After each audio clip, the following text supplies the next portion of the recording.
Baik, sebelum kami memulai presentasi, izinkan kami untuk memperkenalkan diri masing-masing terlebih dahulu. Saya, Gede Satria Utama Mahaputra, NIM 17085110001. Saya, Niputu Ayu Jessica Sudarna Putri, NIM 17085110010. Saya Made Wiwin Prayani, NIM 17085111016. Pada kesempatan ini, kami akan mempresentasikan mengenai rancangan sistem pengolahan lanjut yang berjudul Pemanfaatan zeolit sebagai adsorben pada limbah industri pengalengan ikan. Sebelum kami menjelaskan lebih lanjut mengenai metode serta rangkaian sistem pengolahan dari limbah pengalengan ikan, pertama-tama akan saya paparkan terlebih dahulu mengenai latar belakang dari pemilihan metode ini. Sektor perikanan merupakan salah satu sumber daya alam di Indonesia, yang mana hal ini dimanfaatkan oleh para industri untuk dapat diolah menjadi suatu produk ikan kaleng. Produk ikan kaleng ini dipercaya dapat meningkatkan masa simpan dan mempermudah konsumsi, serta memperbaiki cita rasa, aroma, tekstur, dan penampakan dari ikan yang telah diolah. Sebagai akibat dari aktivitas industri tersebut, limbah yang dihasilkan sebagai sisa dari hasil produksi perlu diolah lebih lanjut agar tidak mencemari lingkungan.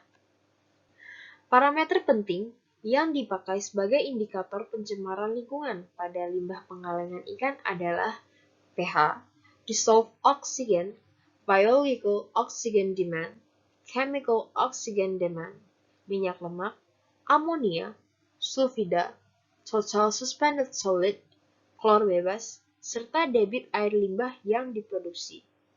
Yang mana, jika hal tersebut terkandung pada perairan, dapat diturunkan dengan cara adsorpsi menggunakan adsorben tertentu.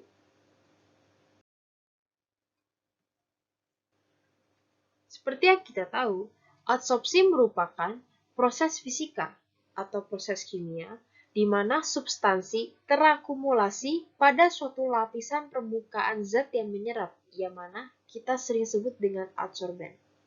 Proses adsorpsi itu sendiri meliputi 3 tahap mekanisme, yaitu yang pertama, pergerakan molekul-molekul adsorbat menuju permukaan adsorben. Yang kedua, penyebaran molekul-molekul adsorbat ke dalam rongga-rongga adsorben. Dan yang terakhir, penarikan molekul-molekul adsorbat oleh permukaan aktif yang membentuk ikatan, yang dimana ikatan ini berlangsung sangat cepat. Salah satu adsorben yang kehadirannya melimpah di Indonesia adalah zeolit. Zeolit sangat baik digunakan sebagai adsorben sebab mempunyai daya serap yang tinggi, luas permukaan yang besar, memiliki pori yang banyak, dan juga harganya relatif murah. Sistem adsorpsi dapat dilakukan dengan banyak cara. Salah satunya adalah dengan cara kolom, yang merupakan sistem adsorpsi dengan memanfaatkan silinder vertikal dan horizontal. Yang mana dalam sistem ini adsorbat yang akan diolah dialirkan secara kontinu ke dalam kolom yang dilengkapi dengan adsorben. Cara kolom ini sangat luas permukaannya, terutama dalam skala industri dengan volume yang besar. Dengan demikian, rancangan sistem pengolahan lanjut ini bertujuan untuk menghasilkan air bersih sesuai dengan batu muku yang berlaku dengan metode adsorpsi. Di sini saya akan membahas mengenai metode pengolahan limbah pengalengan ikan. Di sini ada 6 poin penting yang akan saya bahas. Yang pertama, manfaat zeolit sebagai adsorben.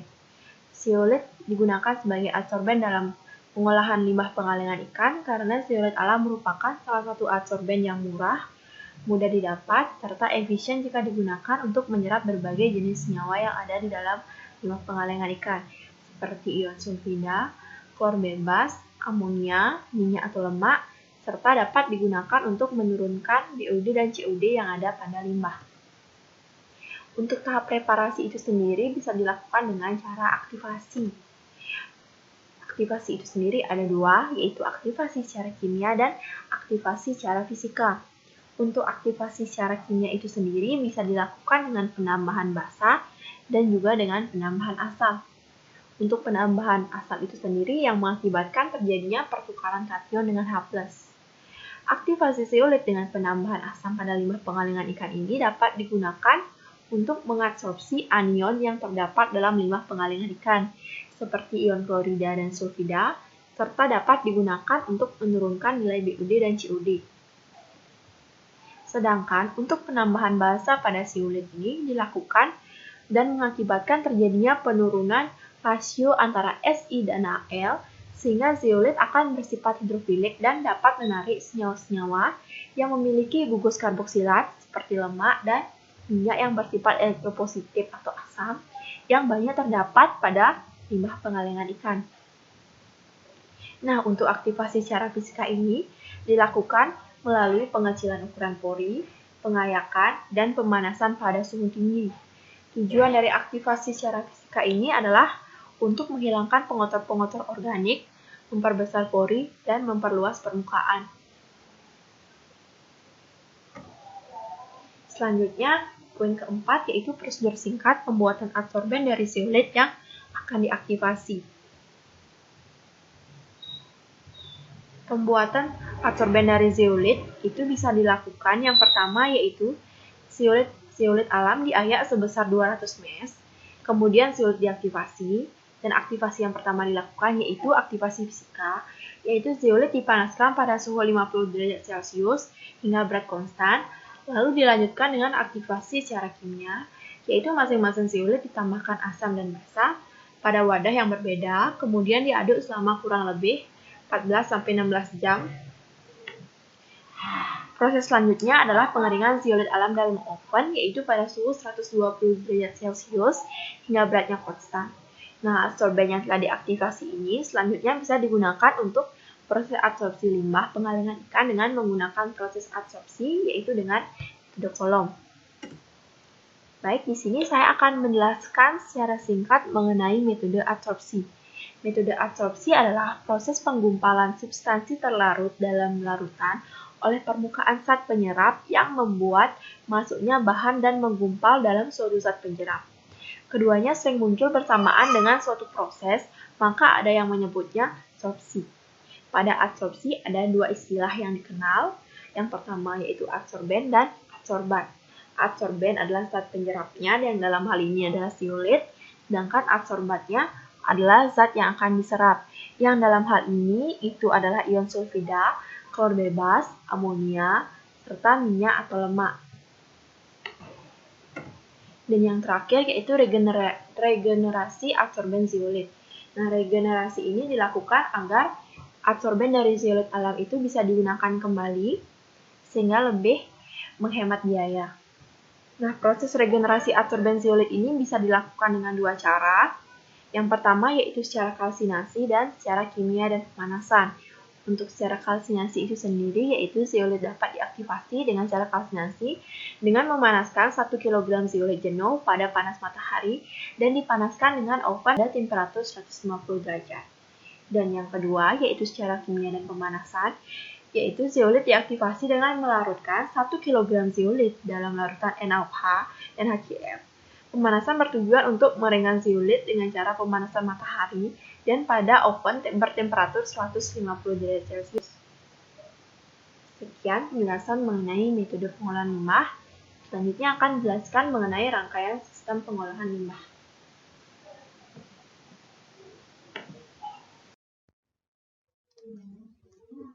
Oke, di sini saya akan menjelaskan rangkaian sistem pengolahan. Di sini ada tangki sedimentasi yang pertama, yang pada pengolahan limbah ini, tangki ini terdapat jaring di dasar tangki yang memiliki fungsi untuk menyaring sisa limbah padatan ikan seperti kepala dan tulang-tulangnya atau beberapa bagian daging yang ikut terbuang. Bagian ikan yang dibuang ini dapat dimanfaatkan sebagai pupuk organik. Pada tangki ini juga terdapat sensor cahaya pada sebelah sini. Fungsinya itu adalah sebagai indikator jika proses pengendapan telah selesai sehingga limbah dapat dialirkan ke kolom adsorpsi. Cara kerjanya adalah sumber cahaya akan menembakkan cahaya ke penerima cahaya. Jika sinar itu tidak sampai ke penerima cahaya, itu artinya limbah belum bisa diteruskan. Dan jika penerima cahaya mampu menangkap cahaya dari sumber cahaya, maka cahaya cahaya akan membuka pintu alir ke kolom adsorpsi secara otomatis dan akan terbuka. Tangki pengendapan ini juga berfungsi untuk mengendapkan suspensi padat yang mudah mengendap dan partikel-partikel yang ikut mengalir ke tangki pengendapan. Setelah dari tangki sedimentasi pertama, limbah akan dialirkan ke kolom adsorpsi. Jadi di kolom adsorpsi ini ada lubang udara yang fungsinya biar saat pompanya hidup, zeolit itu tidak memadat atau mengeras gitu. Jadi tetap ada celah untuk limbah cair itu terelusi ke bawah.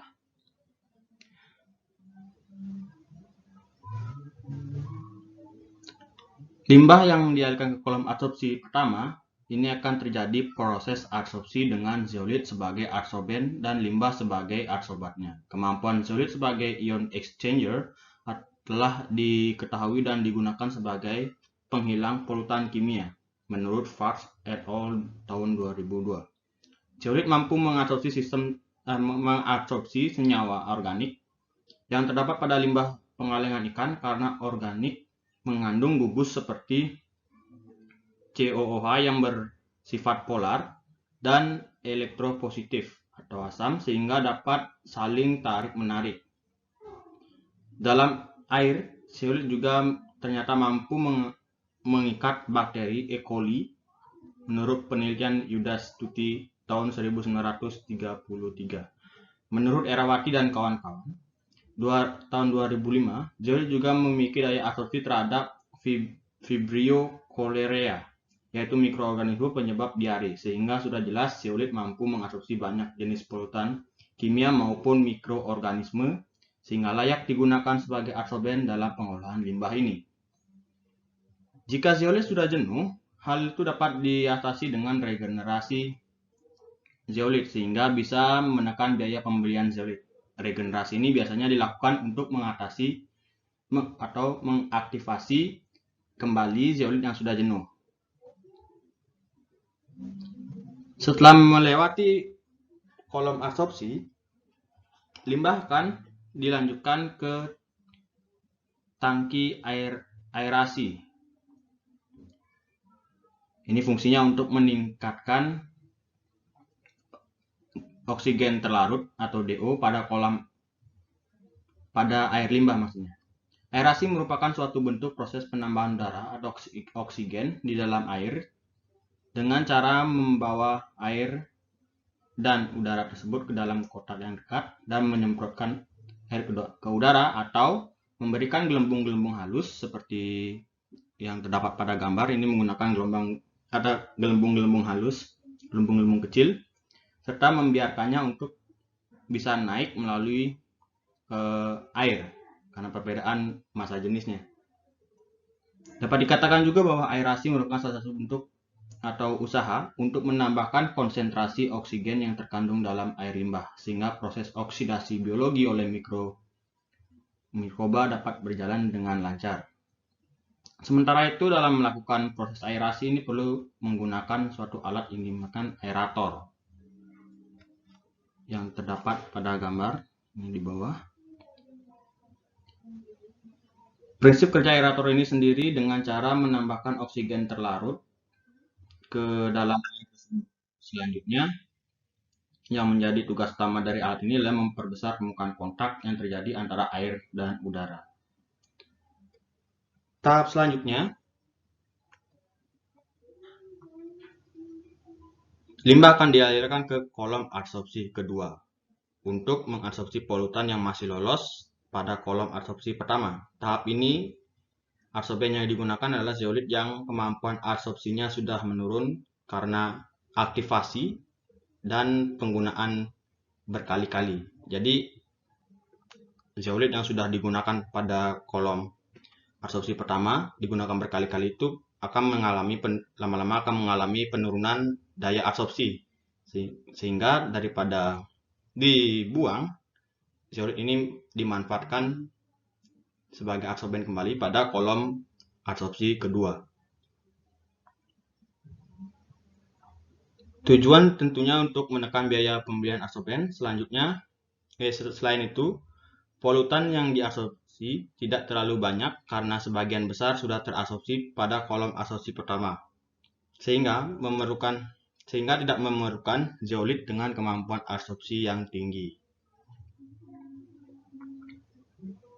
Tahap terakhir yaitu adalah tangki sedimentasi kedua. Jadi pada tangki ini akan terjadi pengendapan pada zeolit yang terbawa oleh arus air karena lolos dari filter zeolit yang ada pada saluran keluar kolom absorpsi. Zeolit yang terendapkan ini akan digunakan kembali sebagai adsorben pada kolom adsorben kedua. Pada tangki ini juga dilakukan pengecekan terhadap baku mutu air hasil pengolahan limbah agar diketahui kelayakannya untuk dibuang ke lingkungan. Demikianlah beberapa hal yang dapat kami sampaikan. Sebelumnya, kami memohon maaf yang sebesar-besarnya apabila dalam penyampaian mungkin terdapat kesalahan kata ataupun pernyataan. Dengan ini, kami tutup dengan ucapan terima kasih.